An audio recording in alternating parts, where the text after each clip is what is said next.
మీ మోకాల నొప్పులకు ఎటువంటి సర్జరీ లేకుండా ఎపియాన్ పెయిన్ క్లినిక్ అందిస్తున్న అత్యాధునిక చికిత్స. 21st అంటే శనివారం నాడు పగలు కేవలం 8 గంటలు మాత్రమే ఉంటుంది, కానీ రాత్రి 16 గంటలు ఉంటుంది అంటున్నారు. దీన్నే అయినాంతం అని అంటున్నారు. అలాగే సూర్యుడి నుంచి భూమి ఉత్తరార్ధగోళం చాలా దూరంగా జరగటం వల్ల ఈ సంఘటన ఏర్పడుతోంది. అందుకనే నైట్ చాలా పెద్దగా ఉంటుంది అంటున్నారు. అయితే నైట్ పెద్దగా ఉంటుంది అంటే ఎప్పుడు చీకటైపోతుంది, ఎప్పుడు ఉదయం అవుతుంది, అంటే లైటింగ్ అనేది ఎంత టైం వరకు ఉంటుంది అనేది అందరిలో ఒక చిన్న ఆసక్తి రేపించే క్వశ్చన్గా ఉంది. సో ఈ విషయాలనే మనకి క్లియర్గా అసలు ఎందుకు ఇలా జరుగుతుంది, ఎప్పుడు జరుగుతుందా, ఇదే ఫస్ట్ టైమా, ఇంతకుముందు ఎన్నిసార్లు జరిగింది, ఇక ముందు జరుగుతుందా, ఇవన్నీ చెప్పేందుకు ప్రస్తుతం మనతో పాటు ఉన్నారు కెమిస్ట్రీ ప్రొఫెసర్ కోయ వెంకటేశ్వరరావు గారు. ఒక్కసారి ఆయనతో మాట్లాడదాం. సార్ నమస్తే అండి. నమస్తే మేడం. సార్ ఏంటి సార్ ఈ అయినాంతం ఏంటి? మొత్తం సోషల్ మీడియా కాదు, వాట్సాప్లు అన్నిట్లోనూ ఇదే ఇదే ఇదే ఇదే ఇదే నడుస్తూ ఉంది.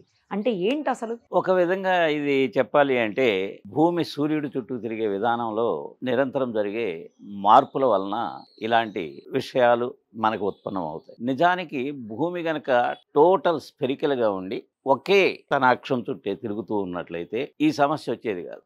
మనకు పర్మనెంట్గా డే అండ్ నైట్ సమానంగా ఉండే. కానీ ఈ భూమి సూర్యుడి చుట్టూ తిరిగే ఆర్బిట్ చూసినట్లయితే ఎప్పుడూ కూడా స్పెరికల్గా భూమి ఉండదు. పైన కింద పోల్స్ దగ్గర కొంత నొక్కబడి ఎలాంగేట్ అయి ఉంటుంది. ఇది తిరిగే ఆర్బిట్ కూడా సర్క్యులర్గా లేకుండా ఎలిప్టికల్గా ఉంటుంది. ఎలిప్టికల్ అంటే ఎలాంగేటెడ్ సర్కిల్, అంటే ఈ షేప్ లో కోడిగుడ్డు ఆకారం, ఆ విధంగా తిరగటం మూలాన ఏమవుతుంది అంటే భూమి ఎప్పుడు కూడా తన చుట్టూ తాను తిరుగుతూ మళ్ళీ సూర్యుడి చుట్టూ తిరుగుతున్నప్పుడు సూర్యుడికి ఒకే దూరంలో ఉండదు. కొన్ని సమయాల్లో దగ్గరకు వస్తుంది, కొన్ని సమయాల్లో దూరంగా వెళుతుంది. ఎలిప్టికల్ ఆర్బిట్ అనేది ఆ విషయాన్ని మనకు తెలియజేస్తుంది. ఎందుకంటే ఎలిప్స్కి 2 సెంటర్లు ఉంటాయి, వేరే సర్కిల్కి ఒకే సెంటర్ ఉంటుంది. ఇప్పుడు కూడా కాన్స్టెంట్గా దాని లెంగ్త్ ఆ రేడియస్ పర్మనెంట్గా ఉంటుంది.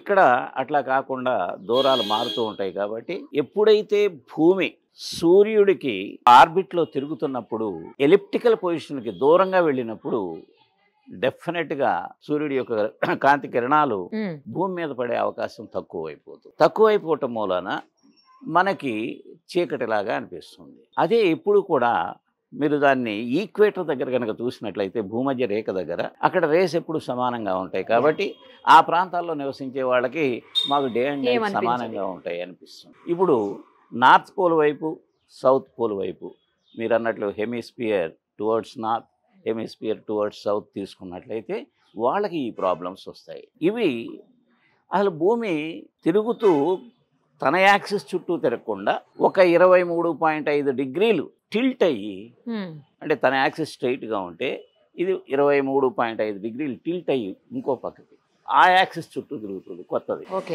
దీనివల్ల ఏమవుతుంది, సూర్యుడి కిరణాలు దీని మీద పడే విధానంలో చాలా మార్పు వస్తుంది. ఒక దగ్గర చాలా ఎక్కువగా పడుతుంది, ఒక దగ్గర చాలా తక్కువగా పడతాయి.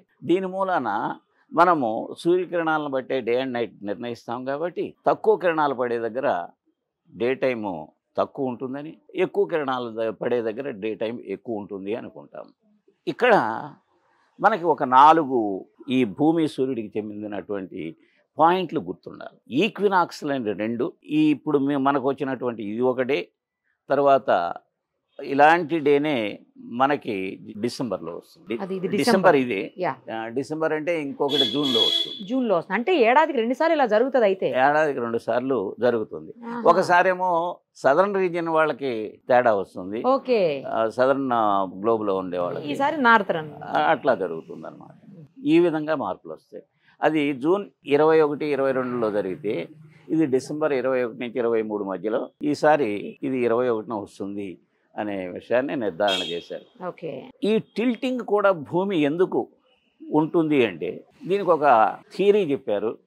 అది ఇప్పటి వరకు కూడా కరెక్టా కాదా అనేది 100% నిర్ణయించకపోయినా యాజ్ ఆన్ టుడే దాన్నే నమ్ముతున్నారు.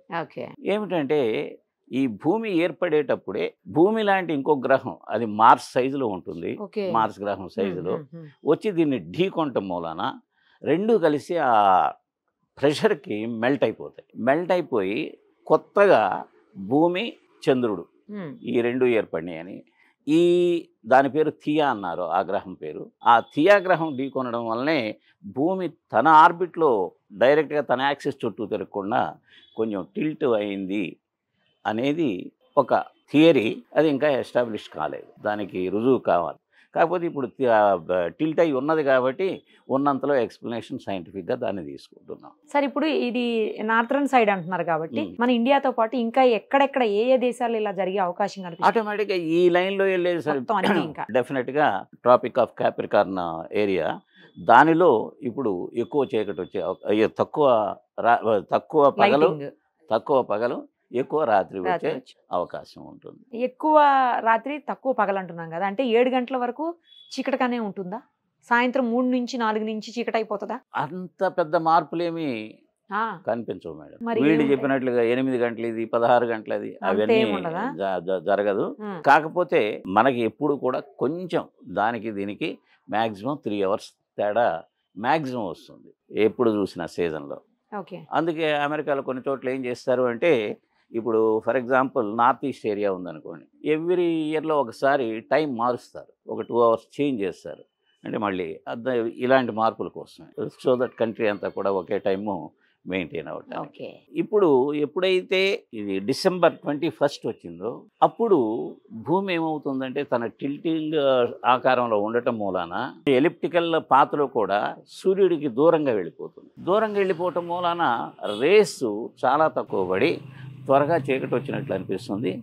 అందుకే దీనిని మనము ప్రత్యేకంగా చూస్తాము, డే తక్కువ నైట్ ఎక్కువ. ఇలాంటి పరిస్థితి సమ్మర్లో వచ్చినప్పుడు, ఇది జూన్లో వచ్చినప్పుడు అప్పుడు దానికి రివర్స్ ఆపోజిట్ వాళ్ళకి జరుగుతుంది. అదేలే సార్, అర్థమైంది. ఇప్పుడు నైట్ ఎక్కువసేపు ఉంటుందంటే మంచిగా చక్కగా నిద్రపోవచ్చు అని చాలామంది ఫీల్ అయిపోతున్నారు. కానీ మీరు చెప్తున్న దాని ప్రకారం చూస్తుంటే పెద్దగా ఏమి డిఫరెన్స్ రాదు. నేనేమనుకున్నానంటే 3-4 కల్లా చీకటి అయిపోతుందేమో అనుకున్నాను. నాకులాగా చాలా మంది అనుకుని ఉండొచ్చు, బట్ అలా కాదంటున్నారు కదా. 7 గంటల వరకు చీకటిగానే ఉంటుంది, ఇంకా లైటింగ్ రాదు, తెల్లవారదు అని అనుకున్నా నేను. అలా కూడా కాదు, అయితే సైంటిఫిక్ గా అట్లా ఉండే ప్రసక్తే లేదు మేడం. ఓకే, మనకి ఏమన్నా కొంచెం మార్పులు జరగాలి అంటే అది 40,000 50,000 సంవత్సరాలకి, అది కూడా అంత ఎక్స్ట్రాడినరీ మార్పులు అయితే రావు. కానీ టిల్టింగ్ ఉందో చూసారా, ఇప్పుడు ప్రస్తుతం 23.4 డిగ్రీలు టిల్ట్ అయి ఉంది తన ఒరిజినల్ యాక్సిస్కి. అది 22 డిగ్రీలకి తగ్గే అవకాశం ఉంటుంది. ప్రతి 50 సంవత్సరాల్లో ఆ మార్పు చూస్తున్నారు. 50,000 సంవత్సరాల్లో, ఆ 50,000 సంవత్సరాల్లో ఈ టైముల్లో మార్పులు ఎక్కువ చీకటి, లేకపోతే కొన్ని చోట్ల ఎక్కువ ఎండ, ఇలా వచ్చే అవకాశం ఉంటుంది. నార్మల్ గానే శీతాకాలం కొంచెం మనకి నైట్, ఈ వింటర్ సీజన్ అంతా ఏంటంటే ఎక్కువ, అందుకే దీన్ని వింటర్ పరంగా చెప్తాం అనమాట.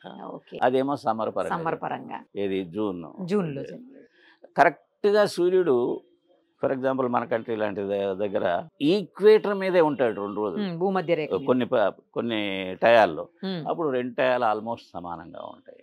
అది మార్చిలో ఒకటి ఉంది, మార్చి 21, ఇంకోటి సెప్టెంబర్లో ఉంది. ఇలా కూడా ఉంటుంది, అయితే అట్లా కూడా ఉంటుంది. ఆ విధంగా కంటిన్యూస్ టైం చేంజ్ చేస్తూ ఉంటుంది. రైట్ సార్, క్లియర్గా క్లారిటీగా అసలు ఏం జరిగింది, ఏం జరగబోతోంది, అది తర్వాత దాని పరిణామాలు ఏంటి అనేది కూడా ఎక్స్ప్లెయిన్ చేశారు. Thank you sir, thank you so much. నమస్తే మేడం. సుమన్ టీవీలో మీ పర్సనల్ అండ్ బిజినెస్ ప్రమోషన్స్ కోసం కింది నెంబర్కి కాంటాక్ట్ చేయండి.